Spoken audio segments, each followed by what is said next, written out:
Chapter 154, Direct. Zhang Xuning called Lu Yang in, lowered his voice and explained. Lu Yang was dumbfounded. Zhang Xuning only smiled faintly and said, even if someone wants to gamble on everything, I guess others may not let her get her wish, and you will do what I say. Asterisk. After Lu Xian's 10,000 silver shares were sold, Ren's salt farm immediately collapsed, and the silver stock price fell off a cliff. 800 yuan, 700 yuan. By the sixth day, even the original 500 yuan was gone, and only 400 yuan remained. Mrs. Bo almost washed her face with tears in the house. I told you a long time ago, what do you do not do well, why bother to toss this Lishiz's things? If something happens, you will not listen to people's persuasion. If you make enough money and throw away the silver shares earlier, why did you come to such a situation? Your uncle is angry with you, you will listen to your mother. It's almost time to choose a princess, but don't go on like this. Yu sat stunned in the room. She stared at the contracts and vouchers of silver stock transactions in the box in front of her with a pair of eyes, and she couldn't sleep for many days, so that her eyes were full of bloodshots, and she looked a little hideous and terrifying. Mrs. Bo's words, she turned a deaf ear.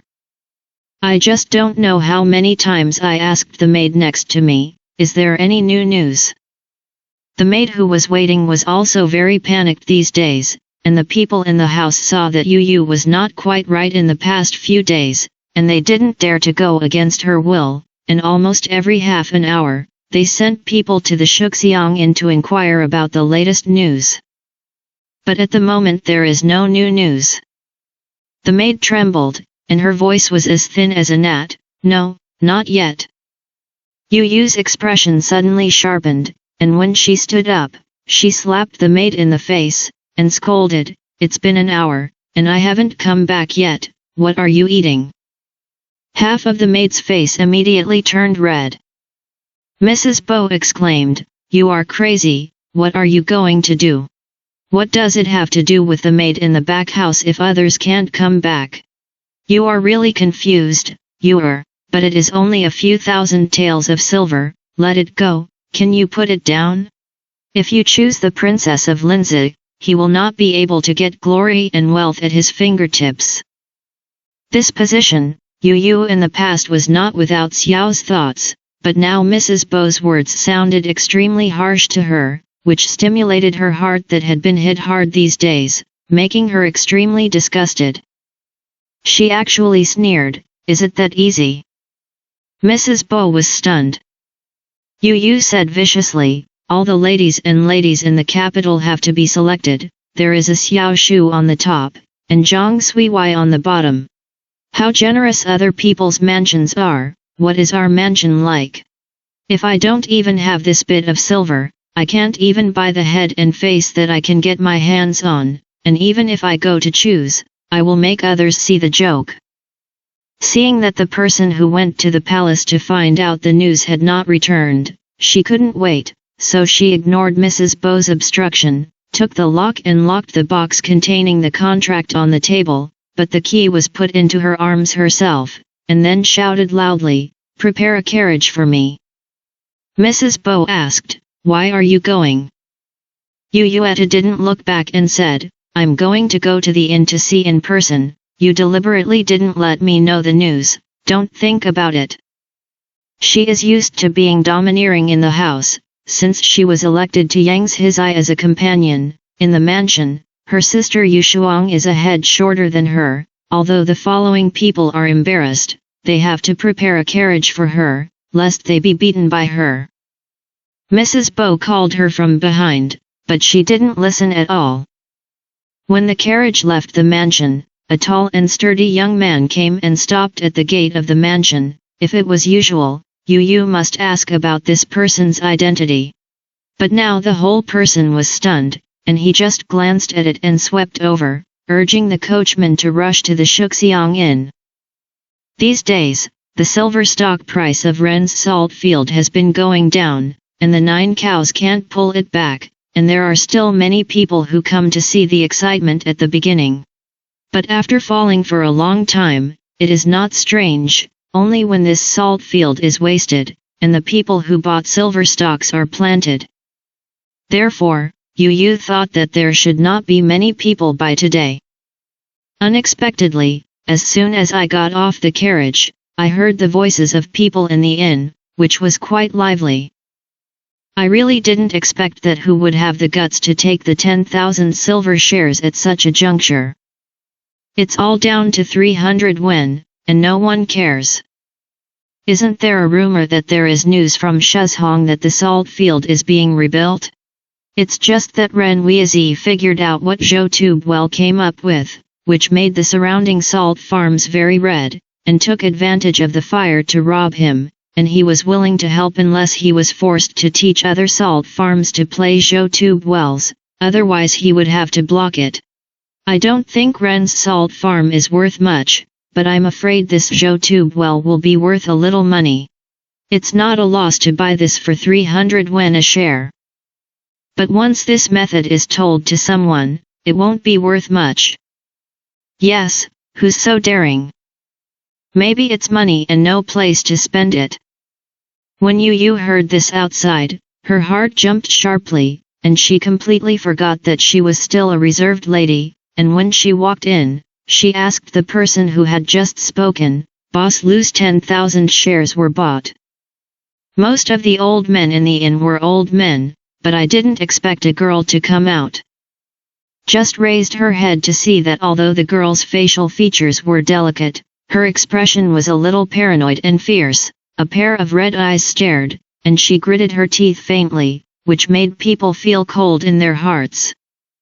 The man saw that she was not dressed as an ordinary person, but he didn't dare to slack off. He replied immediately, "Someone bought it, but I don't know who is behind it, just an hour ago. However, some time ago, the silver shares were worth 15,000 taels, but now they are only sold for 3,000 taels, and Boss Lu's business is also at a loss." Yu's heartbeat suddenly accelerated. A hint of hidden hope has risen. As long as someone is willing to buy, the price of silver stocks may stabilize, and maybe it will rise. Shopkeeper, upstairs has a private room.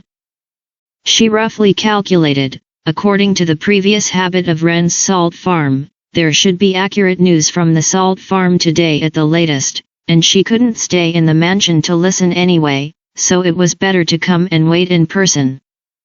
So he frowned and spoke to the shopkeeper on the side of the counter. The shopkeeper couldn't help but be stunned. "This girl, there are many people here today, and the private room upstairs is gone."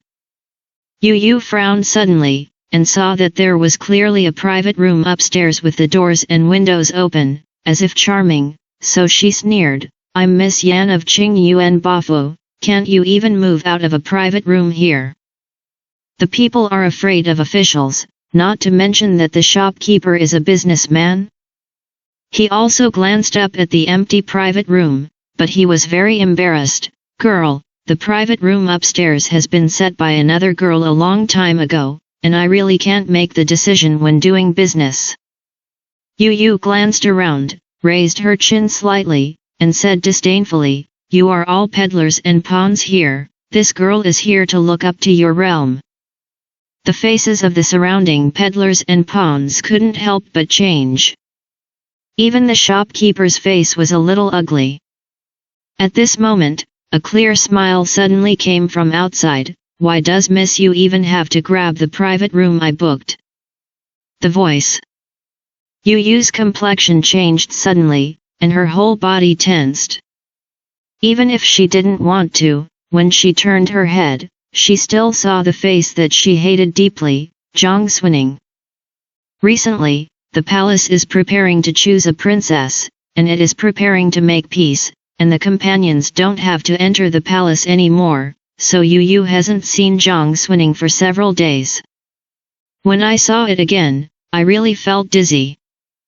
The weather began to warm, and she wore a goose yellow pleated skirt. The spring dress was transparent, and her waist was slender, black, and fluffy, like crow feathers, and her body was slender. The facial features of the slap are even brighter, and the eyes are wandering, which only makes people ashamed of themselves. There was a person behind her, who was the son of Ding Fei who had been in the palace in the past. A rich and graceful body, a pair of evil eyes that attract people's peach blossom eyes. When people stand beside Zhang Suning, if they ignore the playful evil smile on his lips, they feel that the male talent and female appearance are extremely eye-catching. The two of them entered the inn one after the other, and others did not know that they knew each other. Yu Yu saw it, but immediately scolded in her heart, lewd men and one woman. She has a deep enmity with Zhang Suning, and she doesn't know any of this, but she has heard of Xiao Dingfei's behavior when she returned to Beijing, so she doesn't dare to make a mistake. Zhang Suning was unusually today, and smiled at her kindly, as if she had not had a holiday with her, and said, "It's rare to meet in this kind of place. I am also good friends with Fang Yin, and I am a little worried about her situation in Shuzhong, so I came to wait for news. Since Miss Yu didn't look for a private room, if you don't mind, why don't you join me?" What medicine did Zhang Suning take wrong today? This was the first thought that popped into Yu Yu's head. She became vigilant, and she didn't believe it at all, but she didn't have the idea of the private room, and sneered, "Who doesn't know that Zhang Er girl has thousands of means to harm people?" Zhang Suning calculated that now Liu Yang was in the Bafu to persuade Uncle Qing Yuan to calculate the 4,000 shares in Yu Yu's hand, but she couldn't let her go back at this time, and it would ruin the matter over there. It's a turn of the brain, and you want to stir up the law. But just as she was about to speak, the corner of her eye flickered, and she suddenly caught a glimpse of the figure that was walking in from outside the door. He didn't seem to like to wear that official uniform, only a boring and stereotypical dark blue robe, and his gaze revealed a little more calm than ordinary people, even if it was not outdated from his face. Cold as a rock, lonely as a cold pool. The knife-like long eyebrows were slightly lowered, and one long finger peeked out from the simple and wide-sleeve robe, holding a roll of paper. When he saw Zhang Suning, he also saw Xiao Dingfei, who was standing quite close to her. He paused in his steps, but he still walked in, followed by two errand officers. The shopkeeper was taken aback. He hurriedly turned out from behind the counter and bowed his hand. "Ouch, why did you come here in person? It is difficult for the people in the market to see the official, and the shopkeeper naturally can't recognize Zhang Shat." He didn't reveal his identity, so he only unfolded the roll of paper in his hand and asked the shopkeeper to take a closer look. "The person on the portrait, has he been to your store recently?" The shopkeeper looked at it carefully, shook his head and said, "If it looks like this, the villain who has been here must remember it, and he has no impression at all." Zhang Sha's brow frowned slightly. Both officers whispered something to him. But he was silent, but put away the portrait, thanked the shopkeeper, and went out of the inn. At that moment, the distance was not far away, but Zhang Suning felt that this person seemed to be in the sky, and he was a little distracted, just thinking, "He clearly saw me, but he didn't seem to recognize me." Yu Yu can remember clearly that she and Zhang Suning originally had a feud because of a quarrel related to Zhang Shat. When she saw Zhang Shat coming in, she was stunned for a moment, and then subconsciously looked at Zhang Suning's expression. Seeing that the one who was covered in didn't seem to know Zhang Suning, she almost immediately covered her lips and laughed. While gloating, the sarcastic words blurted out, "Tisk, I still think that the second girl Zhang and the other person Lord Zhang are in love. It turns out that Tian is shameless and hot, and he sticks it upside down." As she spoke, she also looked at Xiao Dingfei meaningfully, and the contempt and hint between her words were clear. Zhang Suning felt an unexplained restlessness in her heart. In front of everyone's eyes, she slapped Yu Yu directly in the face without mercy. Smack! A crisp sound. The entire tea house downstairs suddenly fell silent, and everyone was stunned, and looked at Zhang Xuning with a little shock. Xiao Dingfei tightened his face when he heard this, and he didn't expect that he couldn't help but shudder when he looked at the soft and beautiful beauty and such a chilling sight. Yu Yu covered her face and was stunned for a moment before she shouted, "Zhang Xuning, you slut!" Zhang Xuning glanced at her coldly, but she didn't say a word, turned around and walked out of the inn directly. If she hadn't seen Zhang Xia just now, at such a special moment as today's closing the net, she might be able to endure and deal with Yu Yu. But Zhang Xia only appeared for a moment, and her mind was in a mess. She knew that if she went out at this time, she was afraid that rumors would spread in Beijing tomorrow. But she has even done such a thing as secretly plotting to force Xiao Shu to get married. What is that little bit of gossip that can neither harm her life nor change her heart? Zhang Xuning doesn't care. She was in a hurry, chasing after Zhang Xia, and when she got close, she shouted at his back, "Lord Zhang!" Zhang Xia stopped and turned around. The two messengers who followed him turned around in surprise, and when they saw Zhang Xuning, they couldn't help but be stunned, and their hesitant eyes turned to Zhang Xia. Zhang Xia was silent. Zhang Xuning didn't care about the eyes of others at all, as if the two errand soldiers didn't exist at all, straightened his back, stood in front of him, no longer concealed his intentions, and asked directly, "Did Master Zhang receive the things I sent on the night of Chinese New Year's Eve?" The gazes of the two officers were shocked.